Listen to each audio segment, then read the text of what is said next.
Halo semuanya, kami di sini dari kelompok 3 Fisika Umum PSPM 20E akan menjelaskan mengenai listrik magnet, sekring, dan juga multimeter. Sebelumnya, kami kelompok 3 beranggotakan Ika Nadia Nenggolan, Afra Maulida Lubis, Rani Sintiah Sibuan, Stephen Gilbert Leonardo Sormin, dan juga Franz Wendy Nenggolan. Berikut penjelasan kami mengenai materi listrik magnet, sekring, dan juga multimeter.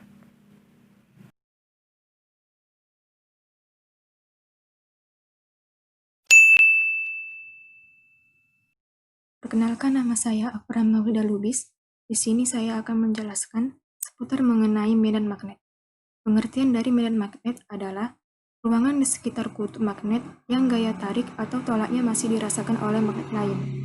Kuat medan atau dapat disimbolkan dengan H dan dapat dibaca dengan intensity. Kuat medan magnet di suatu titik di dalam medan magnet ialah besar gaya pada suatu satuan kuat kutub di titik itu. Di dalam medan magnet M adalah kuat kutub yang menimbulkan medan magnet dalam ampere meter.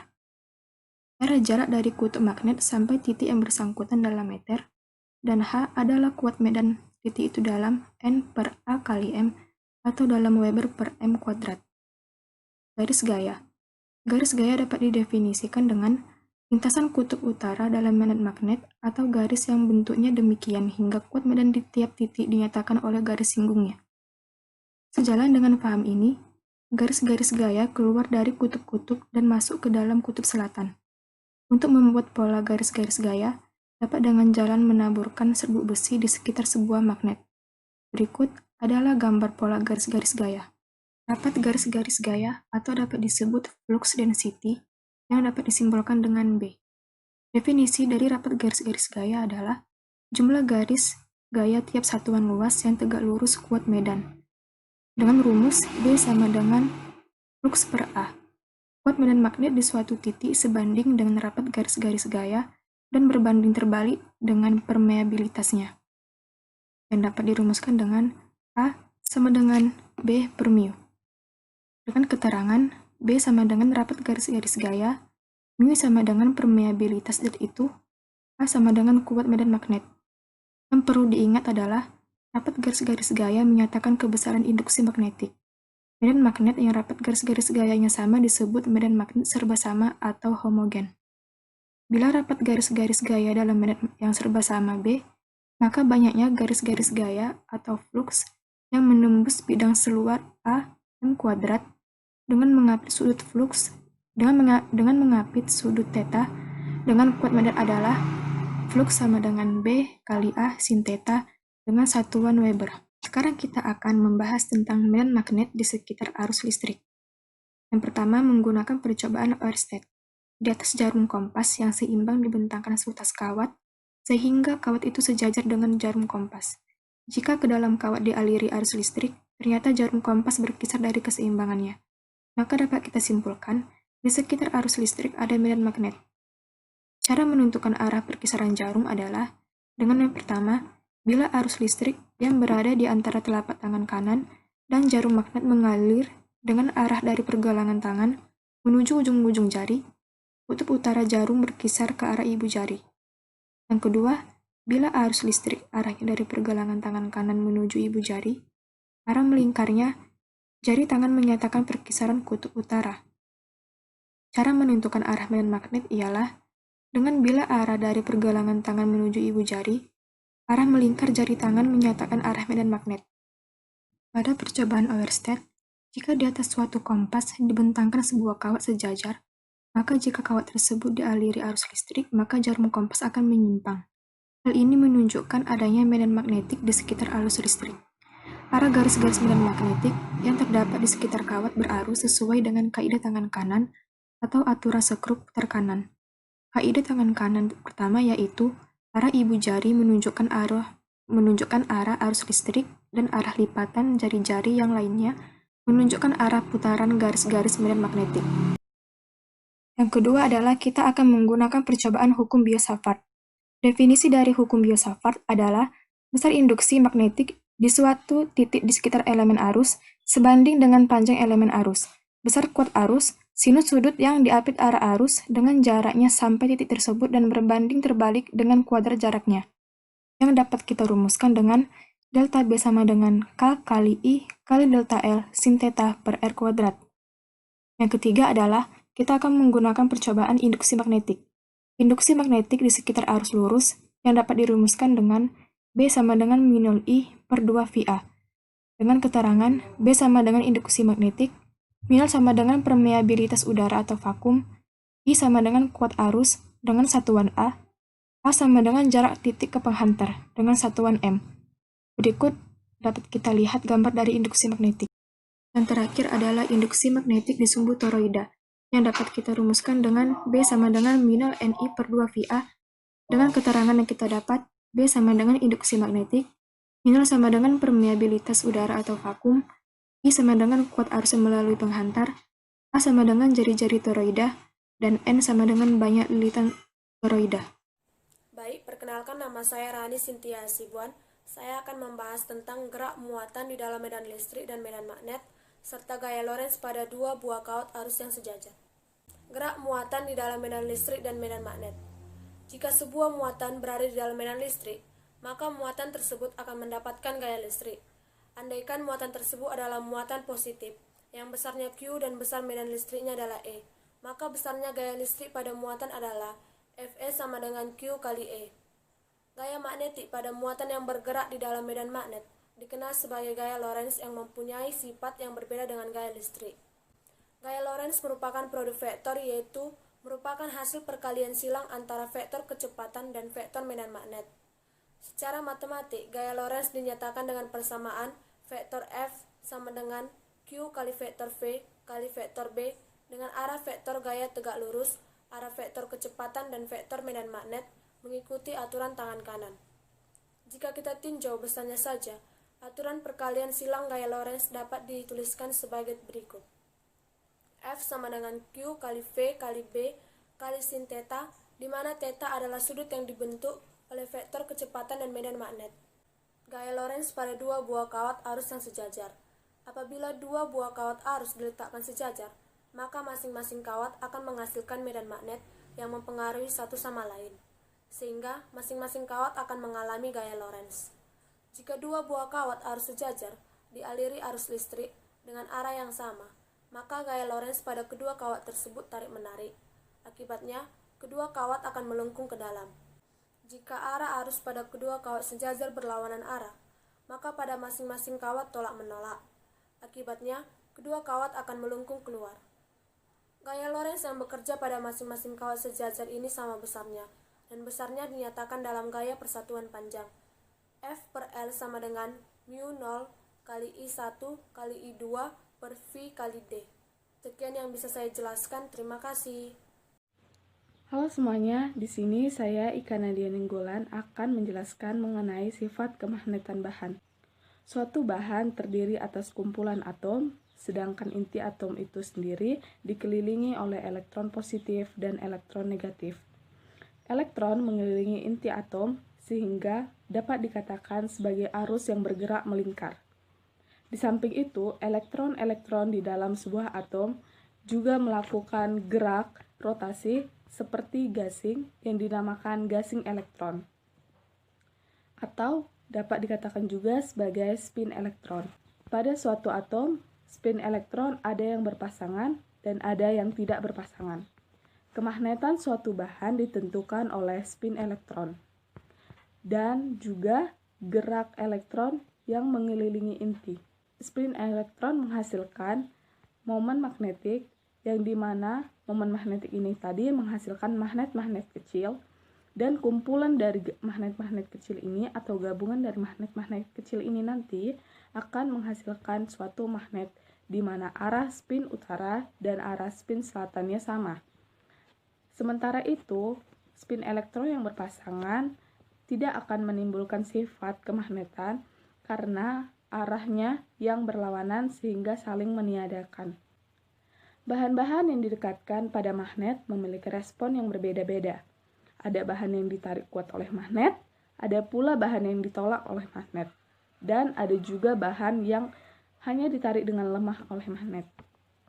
Berdasarkan respon bahan-bahan tersebut terhadap magnet, maka bahan-bahan itu dikelompokkan menjadi 3 jenis, yaitu bahan ferromagnetik, bahan paramagnetik, dan bahan diamagnetik. Bahan yang pertama yaitu bahan ferromagnetik. Bahan ferromagnetik ini adalah bahan yang sangat mudah ditarik oleh magnet. Contohnya itu adalah besi, baja, atau nikel. Bila berada dalam medan magnetik, bahan-bahan ini akan menarik banyak garis-garis medan magnetik luar. Pada bahan ferromagnetik, sekelompok spin yang bersampingan dan searah akan membentuk domain magnet. Sekeping bahan ferromagnetik mengandung banyak domain magnet yang arah momen magnetnya acak sehingga tidak bersifat sebagai magnet. Akan tetapi apabila medan magnetik luar diterapkan, bahan dapat menjadi magnet jika medan magnetik luar dihilangkan. Pada bahan magnetik keras, sisa magnetiknya akan sangat kuat sehingga bahan ini dapat digunakan untuk membuat magnet permanen. Yang kedua yaitu bahan paramagnetik. Bahan paramagnetik ini adalah bahan yang hanya sedikit tertarik oleh magnet. Contohnya itu ada aluminium dan juga platina. Pada bahan paramagnetik tidak terdapat domain magnet. Jadi apabila medan magnetik luar diterapkan, spin tidak akan membentuk momen magnet yang searah tanpa suhu yang sangat dingin. Yang ketiga yaitu bahan diamagnetik. Bahan diamagnetik akan menolak garis-garis medan magnet luar. Contohnya itu adalah tembaga, emas, dan juga seng. Yang selanjutnya yaitu suhu Curie. Sifat kemagnetan bahan ferromagnetik dapat berubah bila dipanaskan. Sifat ferromagnetik suatu bahan akan hilang dan berubah menjadi bahan paramagnetik jika suhu bahan dinaikkan melebihi suatu batas nilai tertentu atau yang disebut juga dengan suhu Curie. Contohnya itu adalah batas suhu besi yaitu 770 derajat Celcius, batas suhu nikel 358 derajat Celcius, dan batas suhu kobalt yaitu 1131 derajat Celcius. Artinya apabila bahan-bahan ferromagnetik ini tadi suhunya dinaikkan melebihi suhu batasnya itu tadi, contohnya besi, apabila besi dipanaskan melebihi dari suhu 700, apabila besi dipanaskan dan dinaikkan suhunya lebih dari 770 derajat Celcius, maka sifat ferromagnetik bahan besi ini tadi akan berubah menjadi sifat paramagnetik. Baik, untuk selanjutnya saya akan memberikan contoh soal untuk listrik magnet. Baik, di sini perhatikan gambar berikut. Di situ diberikan contoh gambar dan dengan penjelasan di bawah. Kawat seperti pada gambar di atas terdiri dari kawat dengan bagian lingkaran 120 derajat atau kawat 1 dan kawat setengah lingkaran atau kawat 2. Dialiri arus sebesar 30 ampere. Arus yang mengalir pada kawat 1 sebesar 1,5 ampere dan jari-jari kedua bagian kawat melingkar tersebut sama dengan 0,2 meter. Tentukan besarnya induksi magnetik di titik P. Untuk penyelesaiannya, kita bisa lihat dari besarnya induksi magnet pada kawat melingkar dengan jumlah N lilitan ditentukan dengan rumus B atau induksi magnet sama dengan U0I per 2A dikali N. Dengan N adalah bagian lingkaran dan A adalah jari-jari lingkaran. Di sini ada gambar untuk lebih menjelaskan kondisi dari kawat tersebut. Baik, untuk menyelesaikan soal ini, kita lakukan beberapa tinjauan. Yang pertama, tinjau kawat 1 yaitu bagian lingkaran yang 120 derajat. Caranya yaitu N1 sama dengan sudut bagian bagi sudut total. 120 derajat per 360 derajat sama dengan sepertiga. N1-nya sama dengan sepertiga. N1 di sini adalah bagian lingkaran. Bagian lingkaran pertama itu sama dengan sepertiga. Sepertiga lingkaran. Induksi magnetik di titik-titik P yang dipengaruhi oleh kawat 1 adalah B1 atau induksi magnetik yang dipengaruhi oleh kawat 1 sama dengan nu0 I1 per 2A1 dikali N1. B1 sama dengan 4V dikali 10 pangkat minus 7 dikali 15 per 2 kali 0,2 dikali 1/3. B1 sama dengan 2V dikali 10 per pangkat min 6 per 0,4. Maka dengan demikian B1 sama dengan 0,5V dikali 10 pangkat minus 5 Tesla dengan arah menembus bidang kertas. Selanjutnya yaitu tinjauan kawat 2. Bagian kawat setengah lingkaran. N2 sama dengan setengah. Induksi magnetik di titik P yang dipengaruhi kawat 2 adalah B2 atau induksi magnetik di titik P yang dipengaruhi kawat 2 sama dengan nu0 I2 per 2A1 per kali N2. B2 sama dengan 2V kali 10 pangkat minus 7 dikali 15 per 2,02 2 kali 0,2 dikali setengah. B2 sama dengan 15V dikali 10 pangkat minus 6 per 2 atau didapatkan hasilnya 0,75V dikali 10 pangkat minus 5 Tesla dengan arah keluar bidang kertas. Baik, yang terakhir yaitu kita misalkan besar induksi magnetik di titik P adalah BP. Karena arah B1 dan B2 berlawanan seperti pada gambar sebelumnya, maka besar induksi magnetik di titik P yang dipengaruhi kawat 1 dan kawat 2 adalah selisih antara B1 dan B2. B1 yang dimaksud di sini adalah induksi magnetik yang dipengaruhi oleh kawat pertama dan B2 adalah induksi magnetik yang dipengaruhi oleh kawat kedua. Maka kita dapatkan BP sama dengan B1 dikurang B2. BP sama dengan 0,5V dikali 10 pangkat minus 5 dikurang 0,75V dikali 10 pangkat minus 5. BP sama dengan minus 0,25V dikali 10 pangkat minus 5 Tesla. Tanda negatif menunjukkan induksi magnetik di titik P searah dengan yaitu keluar bidang B2 karena B2 pada persamaan di atas dimisalkan negatif. Demikian penyelesaian untuk contoh soal listrik magnet.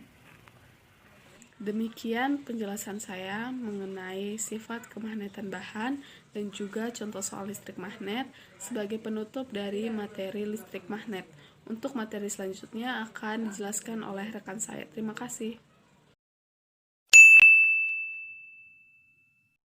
Nama saya Stephen Gilbert Leonardo Sermin akan menjelaskan materi fuse ataupun sekring. Yang pertama adalah pengertian fuse ataupun sekring. Fuse ataupun sekring merupakan suatu komponen yang berfungsi sebagai pengaman elektronika listrik ataupun perangkat listrik.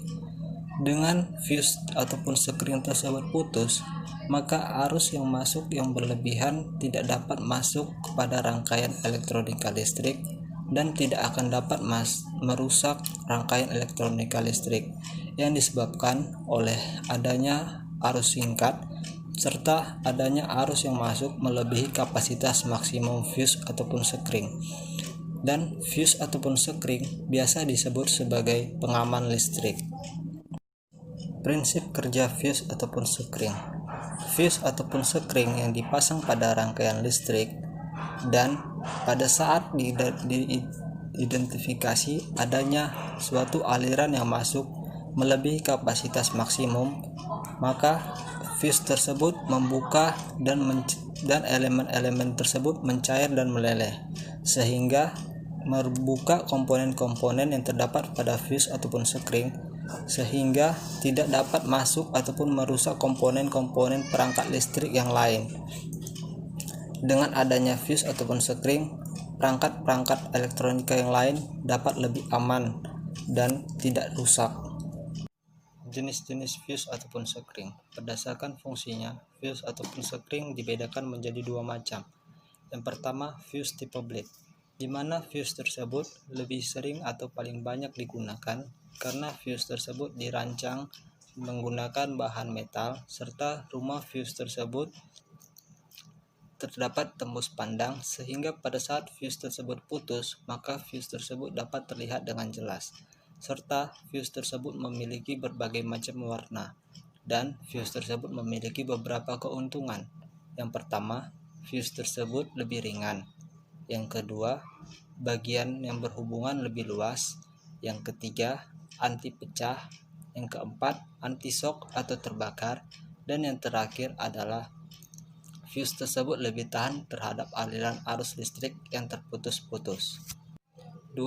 Fuse cartridge, di mana fuse tersebut lebih dikelompokkan terhadap pada masing-masing jenis kapasitas fuse tersebut, serta fuse tersebut dapat dilihat pada ujung penutup tabung kaca yang menunjukkan angka kapasitas sekring. Faktor-faktor penyebab fuse rusak. Yang menyebabkan fuse rusak dapat dibedakan menjadi dua. Yang pertama, overload, merupakan di mana masuknya aliran arus listrik yang berlebihan kepada rangkaian yang terdapat pada fuse, sehingga fuse tersebut lebih panas dan bisa dapat menyebabkan meledak. Sedang yang kedua yang menyebabkan fuse rusak adalah short circuit, di mana adanya rangkaian arus listrik yang singkat yang menyebabkan kapasitas yang masuk kepada fuse tersebut melebihi kapasitas maksimum fuse. Saya akan menjelaskan tentang multimeter. Yang pertama kali perlu kita ketahui adalah apa itu multimeter. Multimeter sering disebut dengan avometer atau multitester, yang merupakan alat ukur listrik yang dapat digunakan untuk mengukur berbagai macam satuan listrik, yang diantaranya adalah tegangan, arus, dan hambatan. Selanjutnya yang perlu kita ketahui adalah fungsi dari multimeter. Fungsinya yang pertama yaitu untuk mengukur arus listrik. Tujuannya agar memperkecil serta menghindari kerusakan yang mungkin terjadi. Oleh sebab itu, pengguna sebaiknya memperhatikan arus listrik yang terukur pada benda yang akan kita ukur. Jangan mengukur melebihi batas maksimum. Fungsi yang kedua yakni sebagai alat pengukur tingkat voltase atau tegangan yang diciptakan dari komponen listrik. Umumnya, setiap multimeter memiliki skala selektor yang berfungsi sebagai penentu batas maksimum pengukuran, sehingga dapat diperkirakan dahulu tinggi tegangan dari suatu rangkaian listrik. Fungsi yang ketiga yaitu mengukur tingkat hambatan atau resistensi dari suatu komponen listrik atau resistor yang memiliki unsur resistansi. Fungsi yang keempat yaitu fungsi AFE. Rupanya tidak semua multimeter alat pengukur dibekali fungsi AFE. Kegunaannya yaitu agar tahu nilai atas faktor pengaruh dari transistor. Fungsi yang kelima yaitu untuk mengukur nilai kapasitansi, baik pada tipe analog maupun digital. Keduanya memiliki batas ukur tingkat resistansi yang harus diperhatikan. Fungsi yang terakhir yaitu mengukur frekuensi sinyal, supaya mendapat nilai frekuensi yang tepat dari sinyal yang dikirimkan oleh suatu komponen elektronik. Selanjutnya kita perlu mengetahui jenis-jenis multimeter. Multimeter memiliki dua jenis kategori, yaitu multimeter analog dan multimeter digital. Yang pertama, multimeter analog.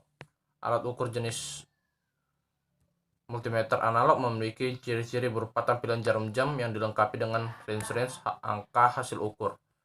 Dengan demikian, perhitungannya manual, sehingga membutuhkan ketelitian terutama saat menentukan tegangan atau voltase yang cukup tinggi. Selain itu, akurasi hasil perhitungannya lebih rendah dibandingkan jenis multimeter digital. Yang kedua, multimeter digital. Alat ukur jenis digital lebih sering digunakan, karena cara kerjanya jauh lebih mudah dan akurat. Hasil alat ukur dapat dengan mudah dibaca pada layar digital yang tertera. Kemudian kita harus mengenal bagian-bagian dari multimeter, yaitu bagian skala.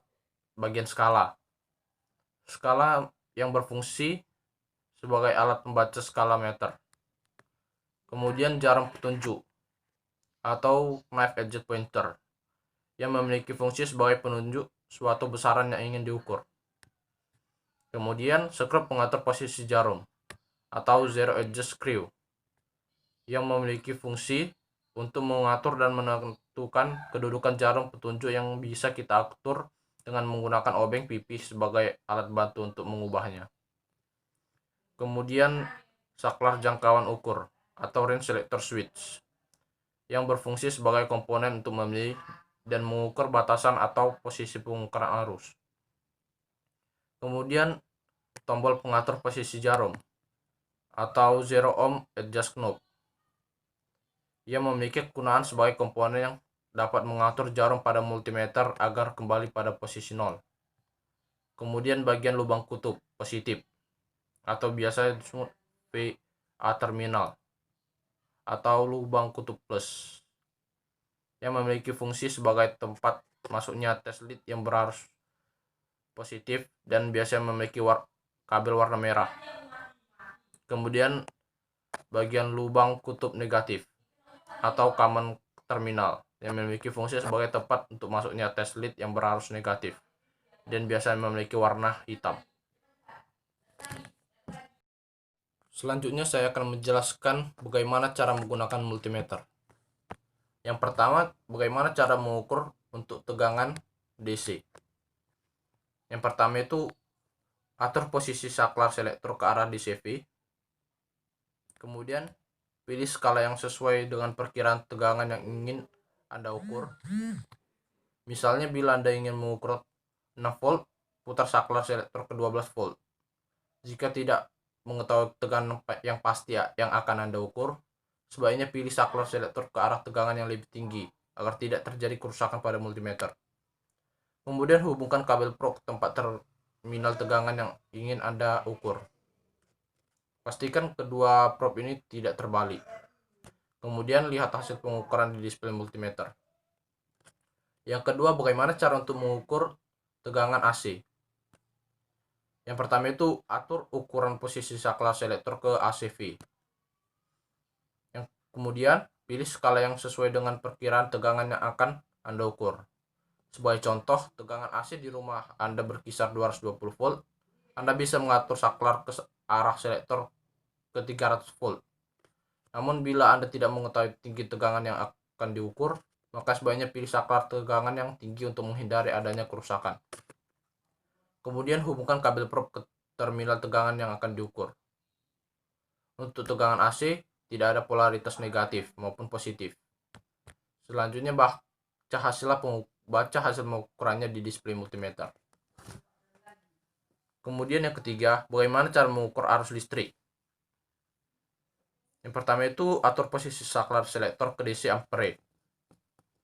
Kemudian pada skala sesuai dengan perkirakan arus yang ingin Anda ukur. Misalnya, bila arus yang akan diukur sebesar 100 mA, maka putar selektor ke 300 mA atau 0,3 ampere. Pastikan ketika pengukuran arus tidak melebihi skala yang dipilih. Arus yang terlalu besar dari skala bisa menyebabkan skring multimeter putus. Kemudian, putuskan jalur catu daya yang tersambung dengan beban. Selanjutnya, sambungkan kabel probe ke terminal jalur yang kita putuskan tersebut. Hubungkan kabel probe merah ke output tegangan positif dan probe hitam ke input tegangan positif beban maupun rangkaian yang akan kita ukur. Kemudian yang keempat, bagaimana cara mengukur resistor. Yang pertama itu letakkan posisi saklar selektor pada pengukuran ohm. Selanjutnya pilihlah skala sesuai dengan perkiraan tegangan ohm yang akan diukur. Umumnya skala diawali dengan tanda X yang artinya kali. Kemudian hubungkan kabel probe ke komponen resistor. Di sini tidak ada polaritas sehingga pemasangan kabel terbalik tidak masalah. Yang kemudian lihat hasil yang ada pada display. Sekian dari saya. Terima kasih.